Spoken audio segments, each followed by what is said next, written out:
स्वागत है दोस्तों हमारी टॉकिंग बुक सीरीज में।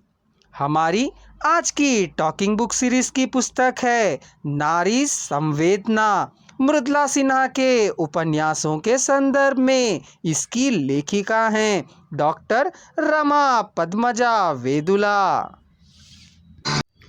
मनोविश्लेषणवादी उपन्यास व्यक्तिवादी जीवन दर्शन के चरम विकास की स्थिति में विशेष रूप से मध्यम वर्गीय व्यक्ति अंतर्मुखी तथा आत्मकेंद्रित होने के कारण बाहर से भीतर की ओर आता है, समाज के यथार्थ से मनोवैज्ञानिक यथार्थ की ओर उन्मुख होता है और इस प्रकार उसके दमित भाव का रूप धारण करता है। व्यक्ति की इन कुंठाओं का विश्लेषण करने वाला उपन्यास मनोविश्लेषण कहलाता है।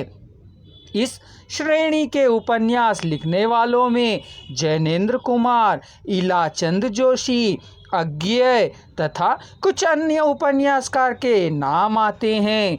जैनेन्द्र कुमार का परख एक मनोविश्लेषणवादी उपन्यास है। कटो सत्यधन आदि प्रधान पात्रों के मानस की गहराई में बैठने पर हमें एक अविराम संघर्ष दृष्टिगत होता है। सुनीता में भी जैनेन्द्र का लक्ष्य जीवन चित्रों के माध्यम से सत्य का दर्शन करना तथा कराना है। त्यागपत्र एक नारी के अतृप्त जीवन की करुण कहानी है। कल्याणी में परिस्थितियों के बंधन में जकड़ी हुआ आत्मा का रुदन सुनाई देता है। जैनेन्द्र जी के सुखदा और व्यतीत भी मनोविश्लेषण प्रधान उपन्यास हैं। इलाचंद जोशी ने कई मनोविश्लेषणवादी उपन्यासों की रचना की है, जिनमें सन्यासी, प्रेत और छाया, निर्वासित, लज्जा, मुक्तिपथ, सुबह के भूले तथा जहाज का पंछी मुख्य हैं। अज्ञेय जी का शेखर एक जीवनी में शेखर विध्वंसशील नायक के रूप में हमारे सामने आता है। अज्ञेय के अपने शब्दों में शेखर एक जीवनी एक अधूरा जीवन है, जो धनीभूत वेदना की केवल रात में देखे हुए विजन को शब्दबद्ध करने का प्रयास हुआ है। उनका दूसरा उपन्यास भी नदी के द्वीप मनोविश्लेषणवादी उपन्यास है।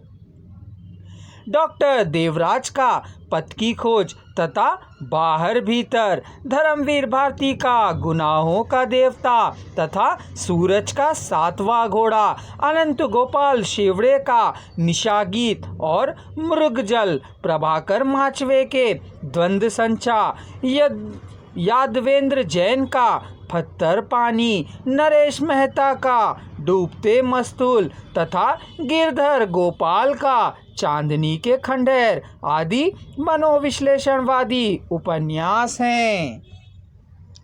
आंचलिक उपन्यास अंचल का अर्थ है जनपद या फिर क्षेत्र। जिन उपन्यासों में किसी विशिष्ट प्रदेश के जनजीवन का समग्र बिंबात्मक चित्रण हो, उन्हें आंचलिक उपन्यास कहा जाता है। आंचलिक उपन्यास के मूल तत्व हैं भौगोलिक स्थिति का अंकन और वहाँ की प्रकृति का काव्यमय चित्रण।